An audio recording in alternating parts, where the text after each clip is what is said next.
कि हदीस मौजू किसको कहते हैं, मौजू हदीस मौजू किसको कहते हैं। मैं आपके सामने अर्ज़ कर रहा हूँ, हदीस मौजू ऐसी बात को कहते हैं जो हदीस ही नहीं है, वो हदीस नहीं है और गलत तौर पर उसके बारे में मशहूर कर दिया गया कि हदीस है। तो हदीस मौजू का मतलब है कि वो हदीस ही नहीं है। अब किस तरह वो गलत बात मशहूर हो गई, तो जो रिवायत करने वाले रावी हों, रावी में कोई झूठा है और उसने गढ़ कर हुज़ूर नबी करीम सल्लल्लाहु अलैहि वसल्लम की तरफ कोई बात मनसूब कर दी, तो ऐसी हदीस को हदीस मौजू कहते हैं। और मुहद्दिसीन के पास उसके पहचानने के ज़बरदस्त तरीक़े हैं, उसूल हैं, क़वाइद हैं, जिनकी बुनियाद पर दूध के दूध और पानी की तरह, पानी के पानी की तरह मुहद्दिसीन पहचान कर मौजू हदीसों को छाँट छाँट के अलग कर देते हैं। और इस ताल्लुक़ से काम मुकम्मल हो गया।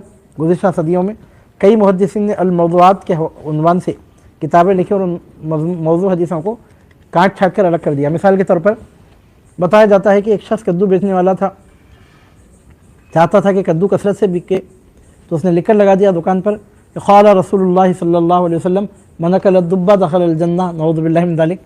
सरकार सल्लल्लाहु अलैहि वसल्लम फरमाते हैं कि जो कद्दू खाएगा वो जन्नत में दाखिल होगा, अल-इयाज़ु बिल्लाहि ताला मअज़ल्लाहि रब्बिल आलमीन।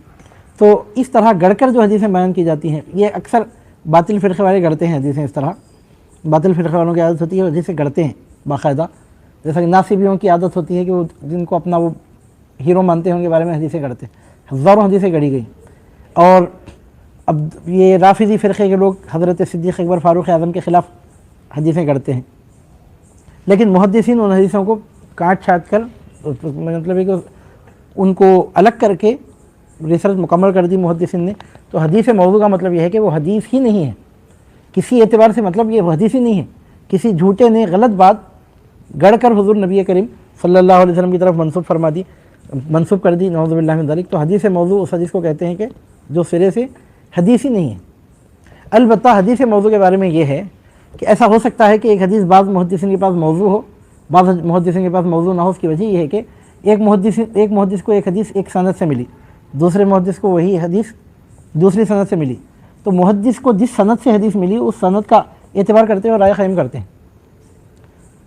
तो किसी मुहद्दिस के पास कोई हदीस मौजू साबित हो रही है उनकी सनद के एतबार से, तो इस वजह से है कि उस सनद में कोई ऐसा शख्स है, उसका झूठ पकड़ा गया। इससे पहले अगर कोई शख्स हुज़ूर नबी करीम सल्लल्लाहु अलैहि वसल्लम की तरफ एक बात भी ज़िंदगी में झूठ गढ़ के बोल देता है, ये बात मालूम हो गई मुहद्दिसीन को, तो उसकी ज़िंदगी में उसने जितनी रिवायतें ली हैं उन सब रिवायतों को वो मौजू कह देते हैं, एक रिवायत भी उससे नहीं लेते। एक मरतबा अगर पकड़ा गया अगर और झूठ पकड़े जाता है, ये बात आप याद रखिए। यहाँ पर झूठ ऐसी चीज़ नहीं है जो छुप सके।